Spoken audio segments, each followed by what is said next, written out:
ফলতার একাধিক বুথে বন্ধই করে দেওয়া হয়েছিল একাধিক ক্যামেরা। ফলতার ভোট নিয়ে স্ক্রুটিনিতে উঠে এলো চাঞ্চল্যকর তথ্য। সূত্র মারফত এমনই খবর। সরাসরি আমাদের প্রতিনিধি রুমা পাল আমাদের সঙ্গে রয়েছেন। রুমা, আমরা গতকালই দেখেছিলাম যে জাতীয় নির্বাচন কমিশনার জ্ঞানেশ কুমারের সঙ্গে কথা বলার পর বিশেষ পর্যবেক্ষক সুব্রত গুপ্ত তিনি এই ফলতায় যান এবং স্ক্রুটিনি করেন। সেই স্ক্রুটিনি রিপোর্ট নির্বাচন কমিশনে পাঠানো হয়েছে।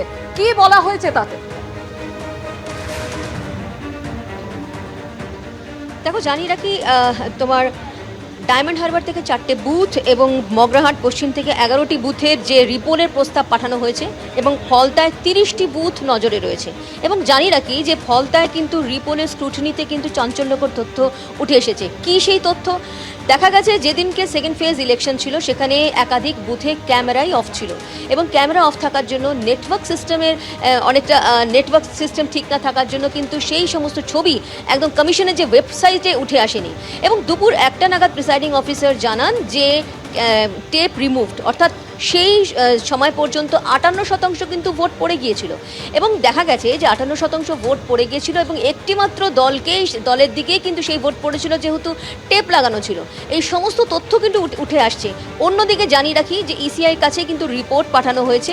এই মুহূর্তে যা জানা যাচ্ছে, ডায়মন্ড হারবারের 4টি বুথ এবং মগরাহাট পশ্চিমের 11টি বুথের কিন্তু প্রস্তাব পাঠানো হয়েছে এবং ফলতার 30টি বুথ নজরে আছে, যেক্ষেত্রে 285টি বুথ রয়েছে ফলতায়। তার মধ্যে দেখা গেছে বেশ কিছু বুথে কিন্তু 100% ভোট পড়েছে সেদিনকে। এবং সবথেকে বড় কথা, যেহেতু একাধিক অভিযোগ এসেছিল বিজেপির তরফ থেকে করা হয়েছিল, যেখানে বলা হয়েছিল একদম এন্টায়ার ফলতাতেই কিন্তু পুনর্নির্বাচন চেয়েছিল তারা। এবং সেক্ষেত্রে 77টি অভিযোগ বিভিন্ন জায়গা থেকে এসেছিল। ফলতা থেকে এসেছিল, ডায়মন্ড হারবার, মগরাহাট এবং সোনারপুর, বজবজ সব জায়গা থেকে এসেছিল।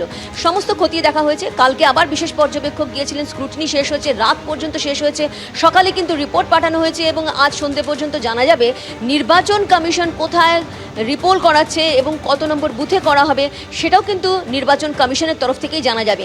তবে ধন্যবাদ রুমা।